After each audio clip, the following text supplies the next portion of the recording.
Coming up on The Golden Key. So they're just gonna shut down the park? They wouldn't do that, would they? They would, and they are. Granny! I suppose you want to tear down the old statues inside the sanctuary. Are we supposed to be here, Granny? I've never been in a place like this. I'm sitting in heaven.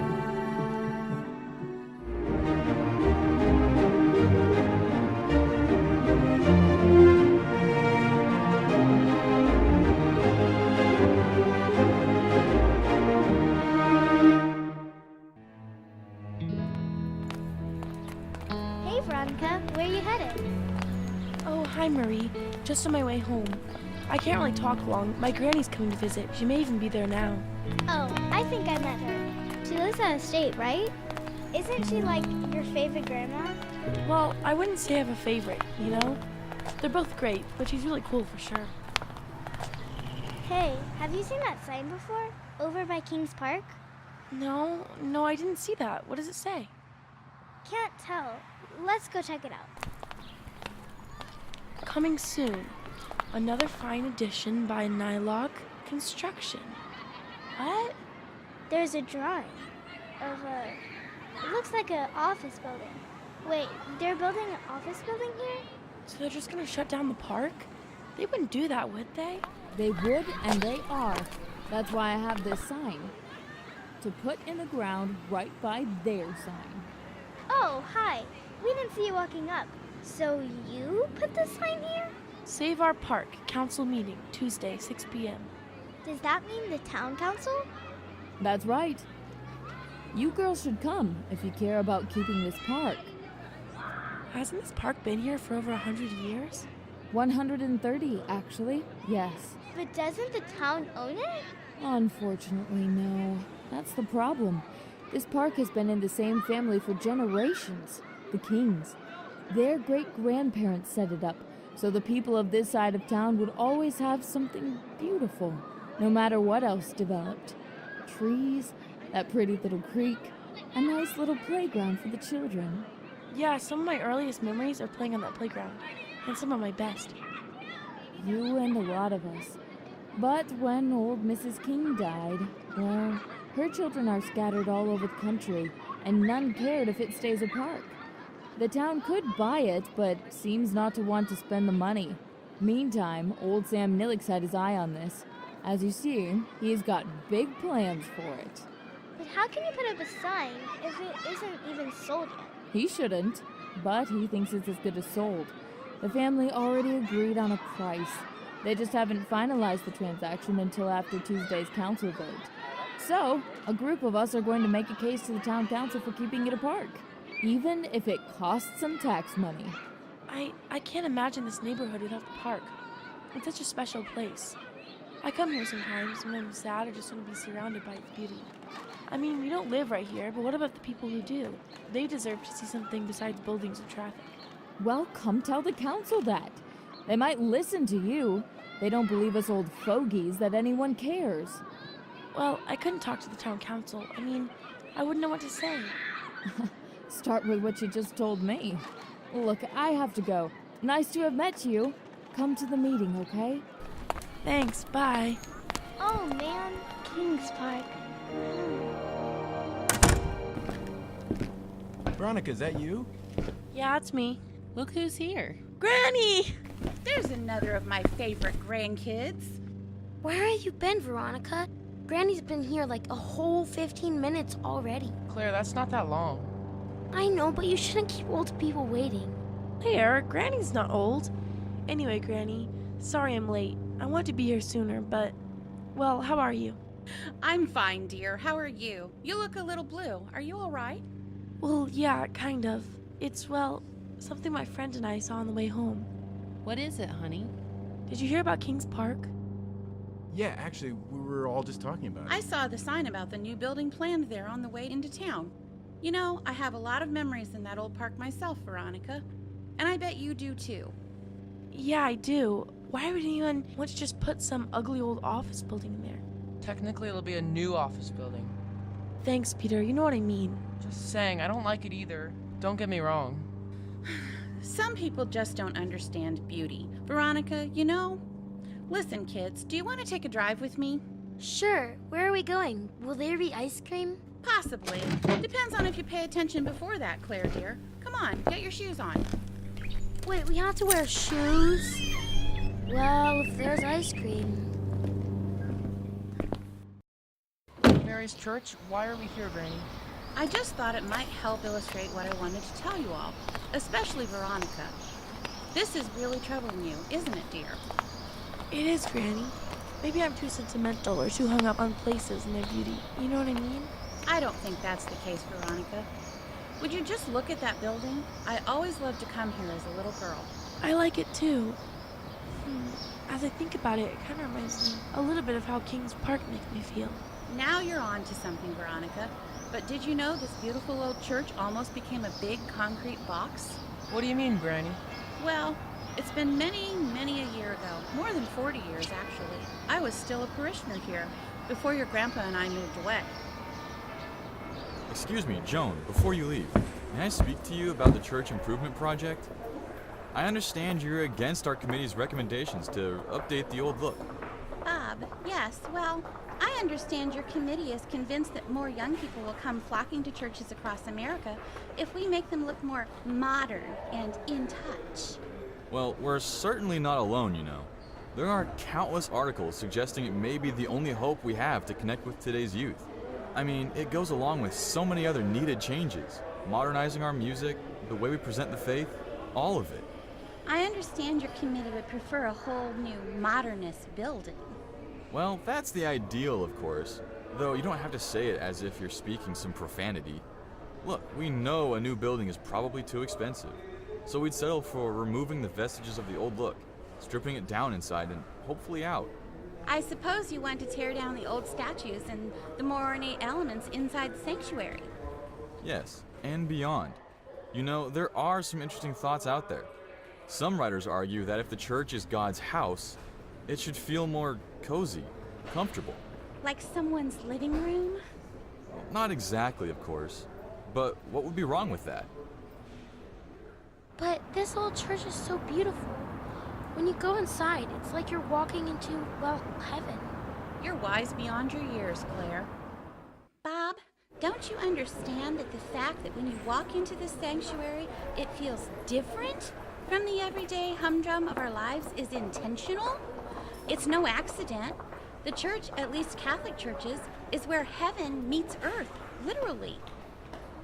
But we were dismissed by folks like Bob and others as the old-fashioned types, even if I wasn't so old then as I am now. You were old, Granny? Whoa. Claire, we need to discuss your manners. Oh, it's okay, Peter. I remember feeling that way about my own grandma. And I am old, after all. But I wasn't then, and neither were a lot of us who didn't want them to strip away all the artwork and beauty of this church and replace it with a super modern look. Just a big empty box with little else in it. Let's go inside. It's sort of breathtaking no matter how many times you go in. Look up, kids. What do you see? Well, we see part of the ceiling is blue with stars painted on it, and part of it has this painting with saints and clouds and stuff. Painted so it's almost like 3D, Like it has perspective. Right, Peter. So, what do you make of that? It's supposed to remind us of heaven, right? You're right. Now look at these columns. Do they remind you of something as you look at them from the front to the back of the church? Look at what's at the top of them. Fruit and vines and stuff. So trees, right? That's right, Veronica. Where might you find trees and fruit in the Bible? In the Garden of Eden. Right. And you see garden imagery in the great building for God's people, the Jews before it was destroyed in 70 AD, the temple, where they understood that heaven meets earth in a real and literal way. Kids, the way people built churches for hundreds and hundreds of years, they understood the church building to be the place where God's relationship with man is made right, is restored from where it was in the Garden of Eden when it was broken to where it will be in heaven, where the saints are interceding for us. The church building, from the time Christians were able to build churches, where persecutions and attacks from the anti-Christian government allowed it, every aspect of the church building was meant to speak to people that way. Look at the windows. What do you see? They're pretty, stained glass. Right. So they let in God's light, and they convey beauty. What else? Pictures of saints and Jesus and stuff like that. Indeed. Why? I don't know, to be holy, I guess? More than that. Who are they for? The people worshiping. And wait, I know this. They couldn't read, most of them. Right, Peter. Before the printing press, most people couldn't own books, so there was a limited value in learning to read. So the windows helped teach people. Everything in the building did. Churches have been referred to as sermons in stone.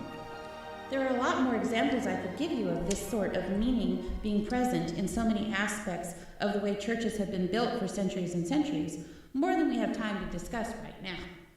And people want to do away with all this here at St. Mary's? A lot of it, Veronica, yes. They didn't understand. Well, I'm going to give you a $5 word you can throw around and sound really smart. Wait, we can make money off of this word? That's just an expression, Claire. Darn. The word is ontology. They didn't understand the ontology, or nature, of beauty. That word doesn't have to do with cancer, does it? I think you're thinking of oncology, Veronica. That's the medical branch dedicated to studying and battling cancer. No, ontology is the nature of beauty. Everything has a nature, right? Nature, like the woods and stuff. Yes, but no. If I asked you, what is the nature of a dog? You might say, well, a dog has 4 legs, usually a tail. It barks instead of meowing. It has fur. It has a dog nature. Even if a dog loses 2 of its legs, you still recognize it as a dog and having a dog nature by its basic form, design, and essence, right? Right. Now, if I asked you if a certain piece of music was beautiful, we might disagree on it, mightn't we? Sort of like we might agree on chocolate or strawberry ice cream as the best flavors. Is there any debate? Strawberry. Nope, chocolate, duh. Right, that's just subjective opinion.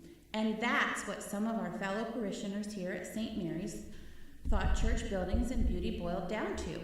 They figured my friends and I were just remembering what we found pretty from our childhood and wanted everything in the church to stay old just because it felt comfortable to us. Sort of like liking chocolate over strawberry, your taste versus mine. And they figured that younger people liked new, boxy, super modern churches better. So they were ready to get out the jackhammers and go to work. Because they were sure that the way a church looks is a matter of taste, so it doesn't matter what you do to it, at least within some kind of boundaries. Like, of course it still needed to function as a church. You know, have seats and a place for the liturgy, and bathrooms and things like that. So that became the main question. Now, let's see. Okay, look. See that hymn book there? Yup. Would it make a very good coloring book, Claire? No way, it doesn't even have pictures inside. I guess you could color around the songs, but... So, it's not a very good coloring book. Is it supposed to be a coloring book? No. Right. What's it supposed to be? What did the people who designed it intend it to be? A hymn book? Exactly. Is it a good hymn book? I don't think we know enough to answer that question. Good point, Claire. But you have a good start. Does it have hymns printed in it, with numbers so people can find them? Yes. Do the songs appear to be church-related at least, and not, say, just songs about love or killing people or something?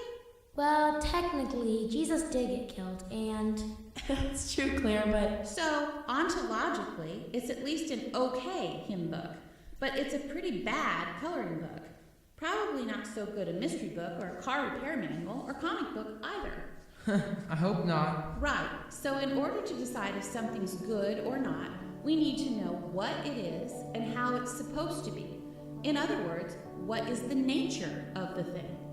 So if we don't understand what the nature of a church is, we can't really discuss what it should look like. And this isn't just about what you or I might think of how to speak the truth of the faith in church building. There's a whole body of past direction and precedent from the church and its thinkers and leaders to draw from. And there are very intentional reasons for every little aspect of those choices in building and decorating a church, and reasons why some things are not included, so as not to convey an untruth about God or some important aspect of gospel, if that makes sense. And to dive a little deeper, If we don't understand the nature of beauty, we can't really decide if the things we're doing, especially in a church, convey goodness and beauty, can we? But Granny, won't the answers to those questions depend a little what kind of church it is too? I mean, we have a friend who's a Baptist, and their churches don't look much at all like St. Mary's. Exactly, Veronica. The way your friend's church is designed is going to reflect their beliefs about what a church is for. That's going to differ from one Christian denomination to another. To add some messiness to it all, there's been a big shift in how almost everyone understands not just beauty, but almost everything over the past several hundred years. How is that, Granny? Well, you can see it all around you. Here, let's get back in the car. I recognize that place. It's an old schoolhouse, isn't it? Are you saying it's old school, Claire? Ah, Peter. It is indeed a one-room school, Claire. Actually, from over 100 years ago. Let's look at something. Are we supposed to be here, Granny? Some friends of mine have owned this building for many years, Veronica, so it's okay. Here, let's look inside. Now pay attention to the woodworking here. What do you see? It's pretty. It's all decorated. And now look up. What's up there? It has sort of a steeple thing with the bell in it. That's interesting. And look at the flagstones all around it, in the ground. The shape and look of the windows. I get it. It's meant to be beautiful. At least a little bit. Maybe not like St. Mary's or anything. Right, Veronica. It's not a beautiful church because it isn't meant to be a church, of course. It was designed to be a school, so it doesn't need to be beautiful, really, right? I mean, it could be just a big concrete box with cinder block and lots of metal. That would get the job done just as well, wouldn't it? Yeah, well, technically. I'm thinking of the high school on the other side of town. That's what it looks like. It almost looks like a factory. Or a prison. Yeah, that's kind of crazy. Why would it look like that? I know, just to save money. It's, what's the word? It's, practical. That's a good word for it, Claire. And I think that's why many folks think they design things that way today. But the truth is, there's been a great change in our society and culture, in how we understand what people are for, and the way we build buildings reflects that. A lot of things reflect that, actually. So the people who designed this old school building actually had a better sense of the nature of people than many people do today. You mean the ontology of people, Granny? Did I get the $5 for that? No, Claire, but you might get ice cream out of the deal. But were the people who built the school really smart? Like professors or something? No, Claire, not likely. Probably just local builders, farmers and that sort lived around here. That's true of much of the country, but they reflected how most people saw the world back in that day. Is it because more people believed in God, Granny? That's certainly part of it, Veronica, and all that suggests. They had a very different view of reality from top to bottom. Not that I'm suggesting everything people did and thought in the past was better than today. That would be a ridiculous idea. But they had a much more developed understanding of people, our relationship to God and to reality itself. And when it comes to the way they designed buildings and spaces where people live and work, well, you can see that change in thinking all around us every day. Go to a store or a doctor's office or an office building like the one they want to replace Kings Park with. We've lost a sense of the human in how we build things. Just one way we've done that. And we're not happier people for it. But Granny, wouldn't the people of the church, the ones who wanted to just turn it into a big boxy building, wouldn't they have said that God is just as present in that box as he is in the more, what would you call it, traditional church building? Wouldn't they be asking if we need all that beauty? That's exactly one argument they made, Peter. Yes. And...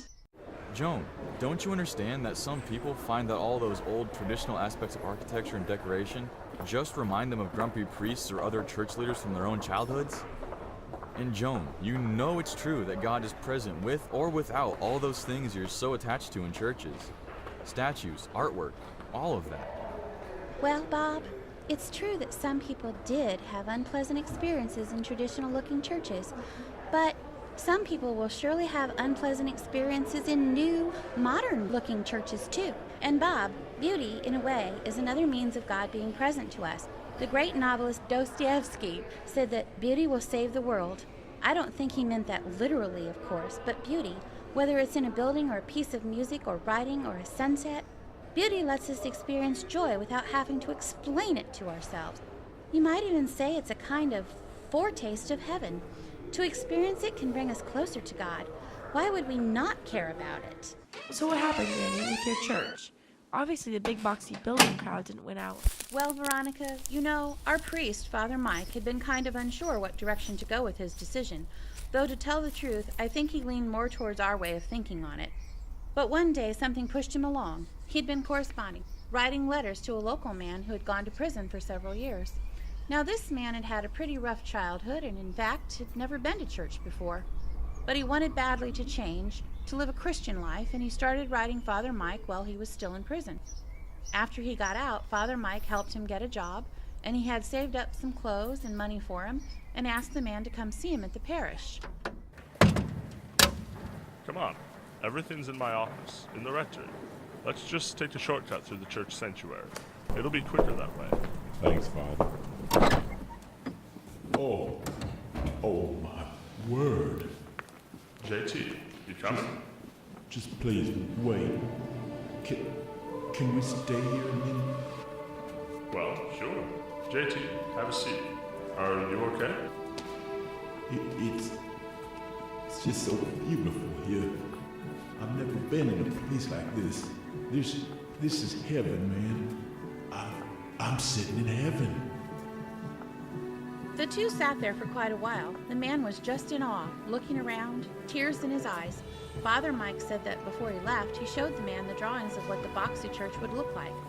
The man's response? That looks like the recreation room in the prison. Don't do that, Father. If I could come to church here, where it is now, well, wouldn't I? All these years I've been in prison. Now, I can visit heaven every single week. More if I want to. Father Mike said he made his decision then and there. Wow, yeah, his decision. We now call this council meeting to order. All council members are present. We have a lot on our agenda, but first up is the question of whether the town should purchase the property known as Kings Park. I know this is a controversial decision, and we have a lot of voices on all sides. But first up, we have a brave young lady who has asked to speak to us about it. Miss, would you please step up to the microphone and state your name? My name is Veronica McKinney, and I want to speak to you about beauty, about the ontology of beauty, if I can use a $5 word.